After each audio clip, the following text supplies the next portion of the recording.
Il s'agit d'une banque qui sert principalement des startups technologiques et des entreprises financées par du capital risque, y compris certaines des marques les plus connues du secteur. Mais cette banque commerciale basée à Santa Clara, en Californie, restera probablement dans les mémoires comme la deuxième plus grande faillite bancaire de l'histoire des États-Unis. Le prêteur technologique s'est efforcé déjà de retrouver des fonds pour combler une perte liée à la vente d'actifs affectés par la hausse des taux d'intérêt. Au cours de la semaine passée, ses clients se sont précipités pour retirer des fonds alors que l'inquiétude se répandait sur le bilan de la SVB, créant ce que l'on appelle une ruée sur la banque. C'est arrivé assez rapidement si l'on pense aux dernières 24 heures. C'est intéressant. En tant que PDG, il y a un réseau de personnes qui, vous voyez, ont des situations très similaires.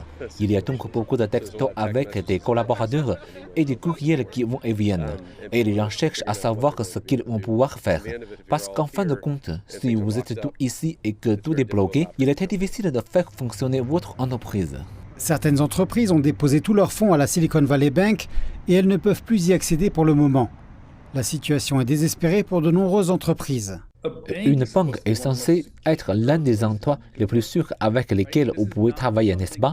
Il ne s'agit pas d'un gros pari. Nous ne plaçons pas toutes les finances de notre entreprise en crypto-monnaie. Nous les plaçons dans une banque très réputée avec laquelle la plupart des startups technologiques travaillent. Et il s'agit d'une relation très importante.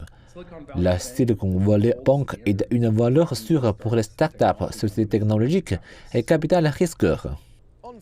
Shelf Engine souhaite que le gouvernement fédéral intervienne pour remplir les obligations de la Silicon Valley Bank.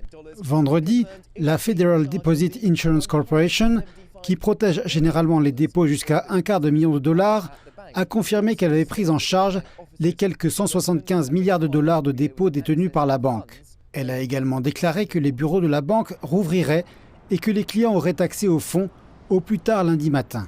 Cet événement a suscité des inquiétudes quant aux répercussions sur le reste du secteur financier. Mais la SVB s'occupait principalement du monde de la technologie. Selon le gouvernement, il y a peu de risques systématiques pour le reste du secteur bancaire. Ce que je soulignerais également, c'est que notre système bancaire se trouve dans une situation fondamentalement différente de ce qu'elle était il y a 10 ans.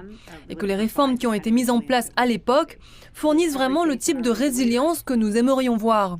Nous avons donc toute confiance en nos régulateurs. Bien que cet effondrement soit spécifique à un secteur, il a suscité des inquiétudes quant à l'augmentation rapide des taux d'intérêt sur les marchés obligataires. Les banques centrales du monde entier, y compris la Réserve fédérale américaine, ont fortement augmenté les coûts d'emprunt au cours de l'année écoulée pour tenter de freiner l'inflation. Et lorsque les taux d'intérêt augmentent, la valeur des obligations diminue. Les banques qui vendent ces obligations se retrouvent donc avec un manque à gagner.